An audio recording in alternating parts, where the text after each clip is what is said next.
উনি দেশের বাইরে অর্থ পাচার করেছেন। এছাড়া আরও কিছু তদন্ত রয়েছে। আর ওনার নামে বিপুল সম্পদের আমরা পেয়েছি, প্রমাণ পেয়েছি প্রাথমিক অনুসন্ধানে। আরও অনেক তথ্য আমাদের কাছ থেকে আসছে। আমরা প্রাথমিক যে অনুসন্ধানগুলো যেগুলো পর্যালোচনা করেছি সেগুলো দেখতে পেয়েছি যে প্রায় 11 কোটি টাকার উপরে বিভিন্ন ওনার প্রতিষ্ঠানের নামে এফডিআর করে পরবর্তী পর্যায়ে এফডিআর কৃত টাকাগুলো দেশের বাইরে লন্ডার করা হয়েছে। তো বিভিন্ন অভিযোগের বিরুদ্ধে তাকে গ্রেপ্তার করা হয়েছে এবং বর্তমানে একটি বিচারাধীন বিষয়। আমাদের তদন্ত কার্যক্রম শুরু হয়েছে। গতকাল যেহেতু উনি গ্রেপ্তার হয়েছেন, তদন্ত কার্যক্রম শুরু হয়েছে। আমরা হয়তো বা আরো নিকট ভবিষ্যতে আপনাদেরকে আর এই বিষয়ে বিস্তারিত জানাতে পারবো। মানি লন্ডারিং আইন অনুযায়ী সরকারি কর্মকর্তার কোনো সংশ্লিষ্ট থাকলে সেটি দুদক তদন্ত করে। মানি লন্ডারিং আইন অনুযায়ী সরকারি যে কোনো মানে কর্মকর্তার যদি মানি লন্ডারিং এর সাথে সম্পৃক্ততা পাওয়া যায় সেটি তদন্ত করবে দুর্নীতি দমন কমিশন।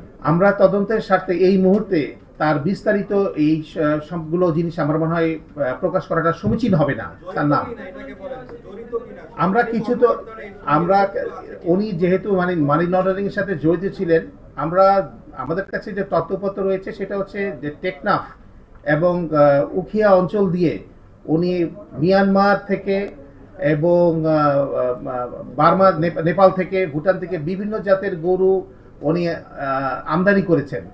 যেহেতু এটা একটা বিরাট বড় এরিয়া, অনেক বড় একটা পোরাস বর্ডার, আমাদের ধারণা যে হয়তোবা এখানে অন্য কেউ কোনো ব্যক্তি এবং গোষ্ঠী তাদের সাথে জড়িত থাকতে পারেন। তো এই বিষয়টি তদন্তাধীন রয়েছে, আমরা সামনে আপনাদেরকে জানাতে পারবো।